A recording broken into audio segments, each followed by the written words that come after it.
आजकाल कमरेचा problem, slip disk किंवा मानेचा स्लिप डिस्क प्रॉब्लेम हे फार भयानक प्रॉब्लेम झालेत. कारण प्रत्येक माणूस जेव्हा प्रवास करतो, खड्डे असतात, त्यामुळे सर्वांना सर्वायकल, मानेचा, कमरेचा स्लिप डिस्क प्रॉब्लेम हा असतोच.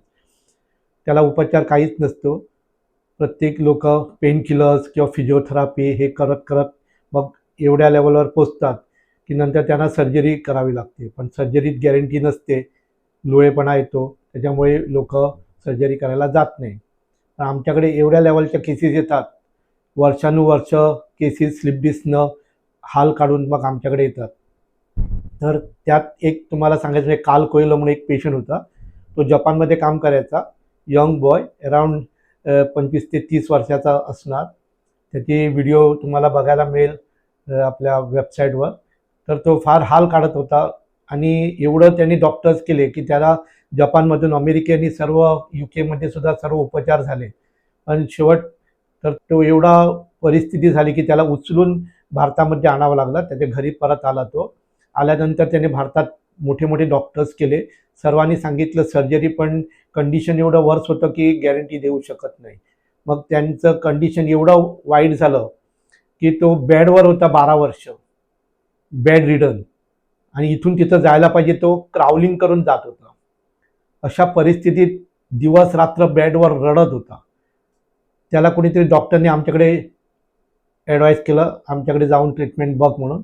तेव्हा तो क्राउलिंग करून त्याला घेऊन आले होते. तो आल्यानंतर मी सांगितलं काही प्रॉब्लेम नाही, चालू शकणार, तो काही टेन्शन घ्यायची गरज नाही. त्यांनी एवढंच सांगितलं की डॉक्टर मला चालायची वगैरे काहीच इच्छा नाही आहे, मला बेडवरच जे वेदना होतात म्हणजे भयानक, अनबेरेबल, त्या वेदनासुद्धा कमी झाल्या तर मी तुम्हाला आयुष्यभर विसरणार नाही.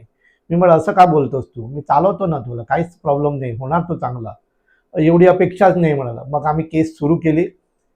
साधारण 3 महिने ट्रीटमेंट घेतले, 10-10 दिवस. त्या 3 महिन्यानंतर तो गाडी घेऊन नागपूरला गेला स्वतः चालवत, आणि मला सांगितलं डॉक्टर मी एवढं पण करून बघितलं, एवढं बरं वाटतं म्हणून, की नागपूरपर्यंत जाऊन आलो.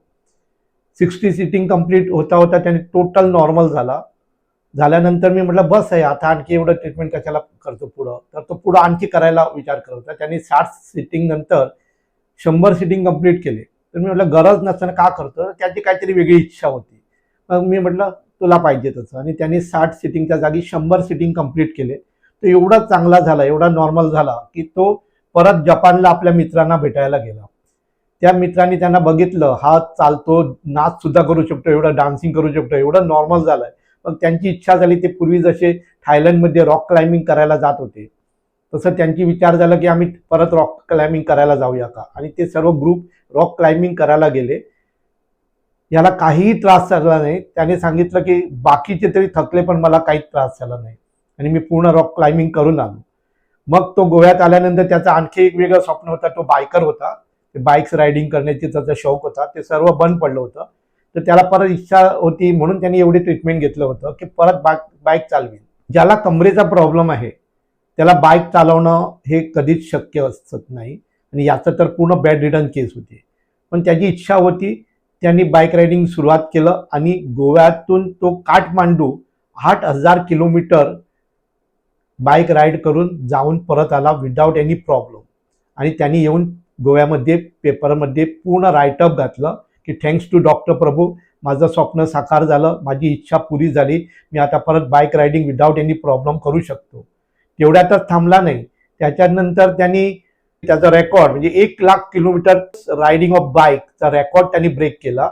मग त्याचा प्रत्येक जागी सत्कार होऊ लागले, आणि प्रत्येक सत्कारच्या टाइमला त्यांनी एवढंच सांगितलं की याचं पूर्ण क्रेडिट डॉक्टर प्रभूला जातं. एवढ्या लेवलच्या केसेस आमच्याकडे नॉर्मल होतात, आणि तो आज नवीन जीवन पूर्ण जगतोय. ही आता केस साधारण 2010तली, आज साधारण 14 वर्ष झाली. तो नॉर्मल पेक्षा चांगला लाईफ जगतोय.